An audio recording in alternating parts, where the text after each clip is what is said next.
Today we're going to be exploring some current events that have to do with the three branches of government.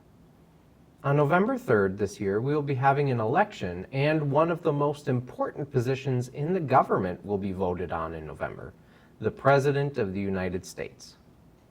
Our current president is Donald Trump, and he is the 45th President of the United States. He also represents the Republican Party. The Republican Party is a political party, and a political party is not an actual party like a birthday party, but a word that means a group of people with similar interests and political beliefs. There is the Republican Party and the Democratic Party. President Trump represents the Republican Party, while his opponent, former Vice President Joe Biden, represents the Democratic Party. The election will mean that one of these two candidates will be president for the next 4 years. And President Trump is called the incumbent. This means he is already president and is trying to maintain his presidency for another term.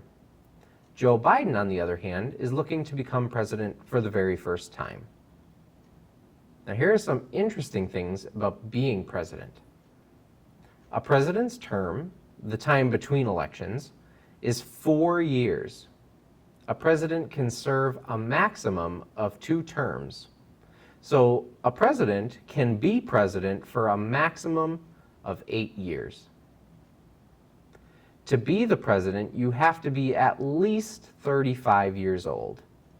And you must be a natural-born citizen, meaning you have to have been born here in the United States. The president also gets to live in the White House only while they serve as president.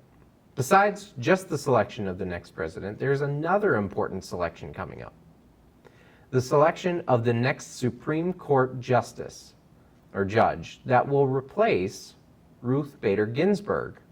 Some of you may have heard of Ruth Bader Ginsburg, who served as a Supreme Court justice for 27 years, but recently died. She's famous for her work on civil rights, especially for her work on equal rights for men and women.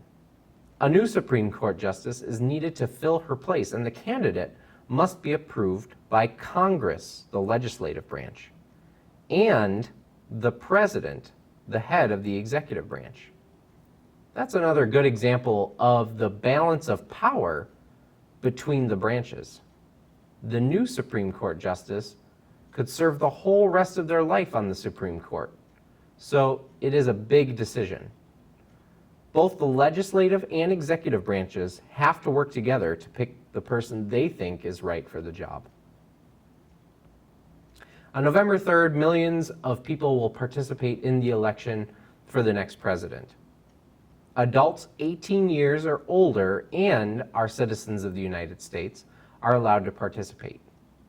Adult family members may give you more information about how the election works, but also know that many adults may not tell you who they're voting for, as the decision can be very personal and private.